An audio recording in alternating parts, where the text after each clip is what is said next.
Oke teman-teman, kembali lagi di channel Pendapat Joseph. Kalau saya akan melakukan review singkat terhadap penampilan AS Roma terhadap 3 pertandingan. Ya, di satu sisi kita harus cukup pasrah karena dari skuadnya memang tidak cukup baik ya. Karena ya pembatasan transfer, mesti bayar denda, dan secara situasi AS Roma tidak dianggap sebagai sebagai hal yang proper dan menguntungkan bagi beberapa pemain ya, seperti Alvaro Morata, Matteo Faresti,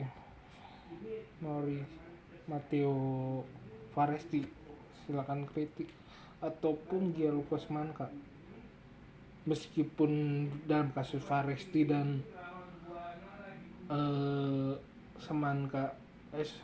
Gianluca Semanka, Roma punya keuntungan ya, karena mereka pemain yang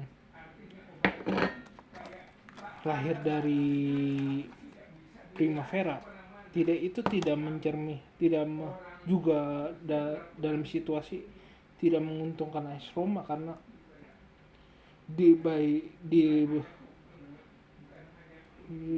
kalau kita cermati ya, mereka layak untuk memilih Atalanta yang lebih pendekatan taktiknya lebih jelas, ataupun ke Inter yang lebih punya kekuatan finansial dan nama besar lebih.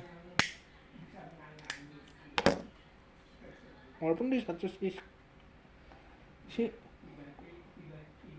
Mourinho bisa dikatakan di masa kepepet begini selalu saja bisa menelurkan beberapa pemain yang cukup potensial ya. Benarkah? Seperti Bove yang pahlawan dalam masa kepepet, Jaladoenski yang cukup dewasa, ataupun di satu sisi pemain Roma yang jarang bermain pun memberikan keuntungan finansial yang cukup bisa kita andalkan.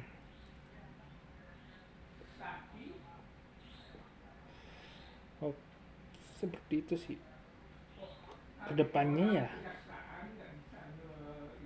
saya setuju bahwa butuh ada perubahan dari formasi-formasi yang sebelumnya. Mencoba 3-4-3 menurutku jauh lebih masuk akal, karena kita harus akui Roma sekarang sudah bisa mengandalkan sayapnya ya.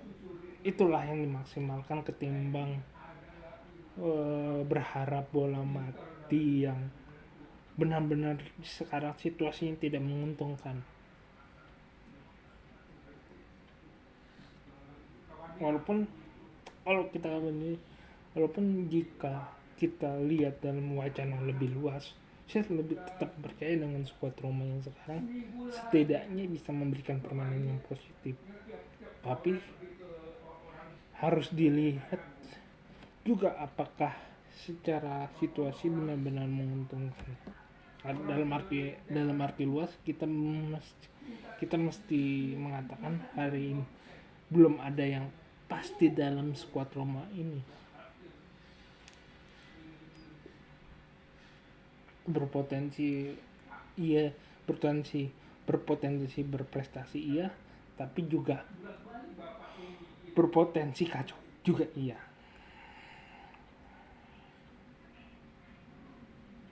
Dan itu tergantung bagaimana pelatih dan manajemen bekerja sama, dan bagaimana situasi ini bisa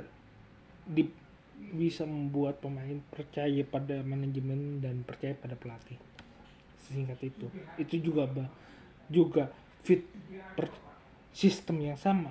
Saat kita ngomongin Luciano Spalletti, tidak penting ada pertentangan antara pemain, antara Lazio dan Roma, antara Milan dan Inter, antara pemain Roma dan Zaniolo itu tidak penting sama sekali.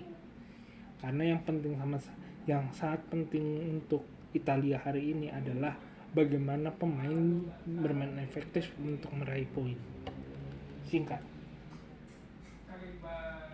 karena tidak ada perubahan pemain, tidak ada kesempatan buat Luciano Spalletti mengembangkan permainan Italia.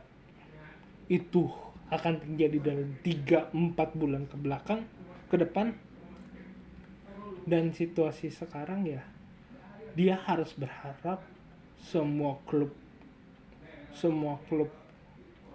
punya kekuatan untuk mengembangkan bakatnya, hingga yang terpilih nanti di jadi internasional yang akan datang adalah pemain yang benar-benar siap menunjukkan permainannya. Dan sekarang ya, dia hanya berharap pemain bisa mengembangkan diri sesingkat itu, tanpa embel-embel pertentangan antara klub. Pemain yang membawa embel-embel pertentangan di klubnya masing-masing. Sekian dari saya, kurang lebihnya mohon maaf. Jika suka terhadap video ini silahkan klik like. Jika ada kritik silahkan tulis di komentar. Jika mau berinvestasi klik link Saweria dan subscribe channel Pendapat Joseph untuk melihat konten yang baru. Terima kasih.